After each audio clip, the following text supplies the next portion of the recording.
Welcome and thank you for listening to the Sales Maven Show. I'm your host, Nikki Roush. I'm your own personal sales maven here to offer you tips and strategies and techniques to master your sales conversation. Today, we're going to be talking about this idea of what to say when your audience just isn't engaging with you. You're posting, you're emailing, you're sharing things, and nothing, silence. It can be so demoralizing. It can feel so difficult in these moments. And today's episode is a couple things. One is it's to reframe that this is common. This is not a failure. And so if you're feeling like a failure or if you're feeling like everything you're doing isn't working, I'm here to tell you that you just don't know yet. Hang in there. I'm cheering for you because it's so common and I'm hearing it a lot, right? It's not just you, it's not just me. Like it's kind of across the board right now. So, this episode really is to get you thinking about what to say and how to think about it when nobody is responding yet. And the yet is such an important part of this conversation. So, crickets doesn't immediately mean rejection. And that could be in a follow up message, or that could be you putting out an offer into the marketplace. Silence isn't proof that your message isn't working. And the reason for this is because every time somebody sees your offer, they get an email from you, they're interacting with you in some way, that is what's known as a micro touch. I think I've talked about this on the episode before or on the podcast before. I know I've spoken about it with clients. This idea of there was a study done from this company. They spent like $1 million on this study to find out how many touches did it take on average for their clients to decide to purchase from them. And they found that after spending $1 million, it was like 40 micro touches, which seems like an awful lot. And you might be thinking to yourself right now, like, oh my gosh, if I have to do 40 micro touches, like I'm not going to be around. But every interaction, whether it's just scrolling past a post that they see of yours on social media, counts as a touch. Every email that you send that lands in their inbox that they see counts as a touch, right? So, and I'm not saying the number is 40 for you because your audience is different than this audience that did the study, different than my audience. Like you don't necessarily know. And really, this goes back to convincer strategy. I know I've talked about this on the podcast before, and this comes from my background in neurolinguistic programming, where we learn about a convincer strategy. It is everybody has one, it's context specific.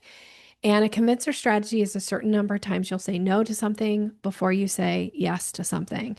Now, in certain contexts, your convincer strategy might be one. You hear about something and you're like, I'm so in, right? Like I have certain people, if they call me out of the blue and say, let's go and meet for lunch, or let's, schedule a call to catch up. Like my convincer strategy is one. Like I love these people. They're going to get my time and attention.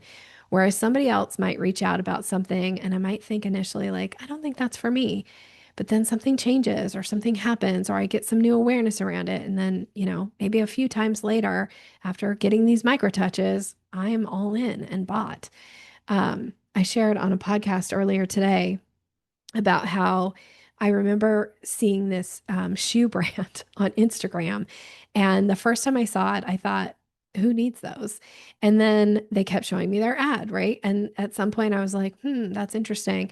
Then I had an experience with the shoes that I was wearing and I didn't really like them. And I decided I'm going to try out this shoe brand. Well, I have now since purchased, I don't know, 6 pairs of shoes from this company. Like I love their shoes, right? So that is my convincer strategy. You don't know what your prospective client's convincer strategy is. I don't know what yours is about what it took for you to listen to this podcast, right? Like, but everybody has one.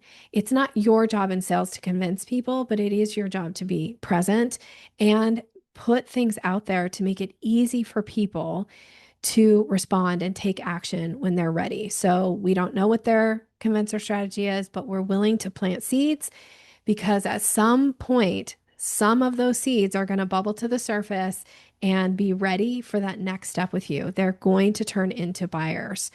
So just because they're not engaging doesn't mean they're not paying attention. It doesn't mean that they're never going to buy from you either. So this is really important. So I always want to think about the idea is to create what I think about as like a curiosity loop. It's to get them thinking like, what would it be like? Or what would happen if this happened, or what would happen when I sign up for X, Y, and Z. And it isn't about putting pressure on people. It's just about trying to engage. So here's an example. Um, that you could reach out to somebody. Let's say that there's somebody that you know you could help them. You you suspect they have a need for what it is that you offer, and you just want to check in. So instead of sending them this email telling them all the reasons they should buy from you, what if you just sent a message that was simple like, would it be helpful to see what's working for others that are in a similar position to you? What about just that question? They might say yes, they might say no, but at least it's going to get them thinking, right? Whether they respond to you or not, they're probably thinking about what would it be helpful? Like, would it be helpful? I don't know. Because the idea is to engage the mind without triggering resistance. This is very NLP. Like, we're not trying to trigger resistance. We're just saying, like, would it be helpful to see? Like, maybe the answer is no. But for most people, it's also planting a seed that this is what's working for others, right? So that's just a way to phrase it.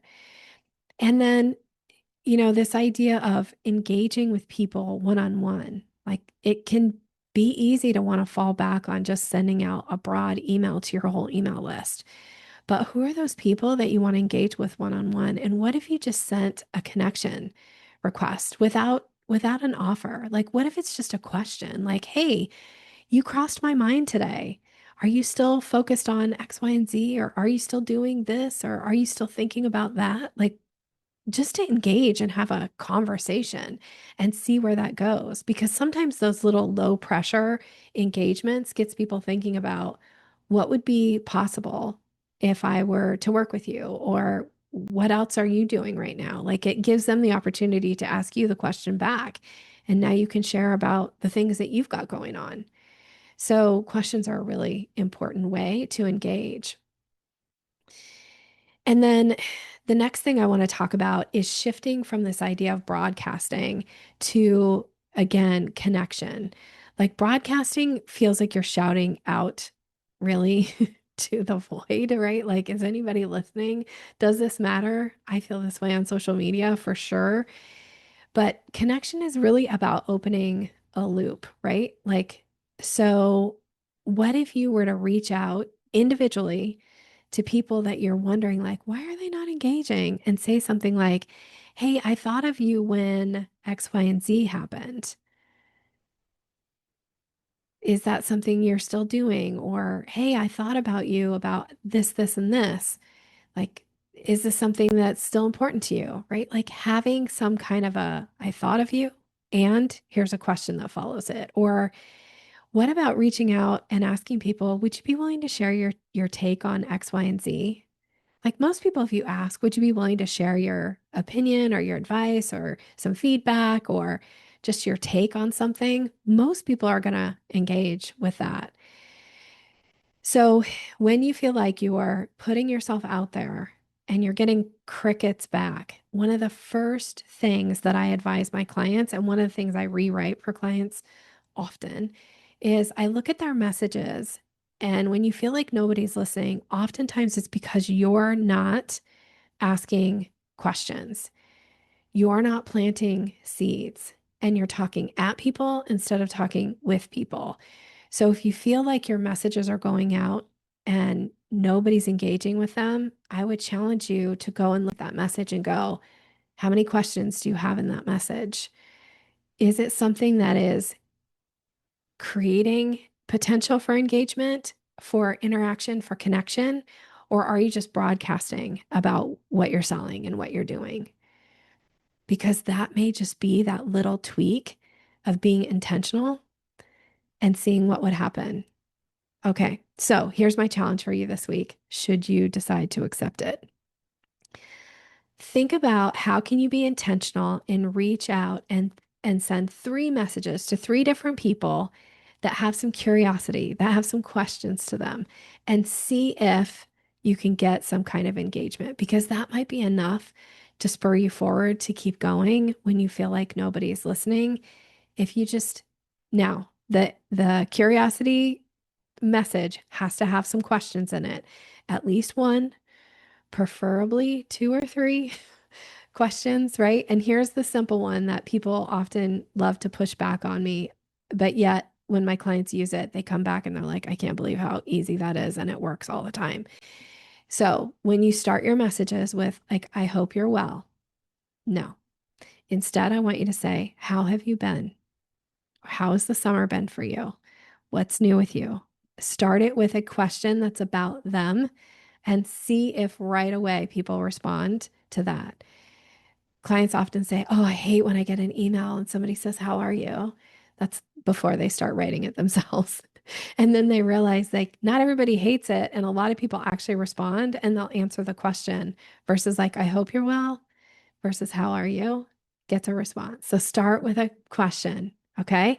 And see what happens. And if you're willing to share, I'm so here and would love to absolutely hear from you. So when you take this challenge on, create some curiosity, engage with people one-on-one and see what happens to just your overall sense of, are you making an impact in the world? My guess is you absolutely are. We just need to make it easier for people to engage with us. All right. I'm wishing you continued success. Thank you for being here. Thank you for listening. Have a great rest of your day.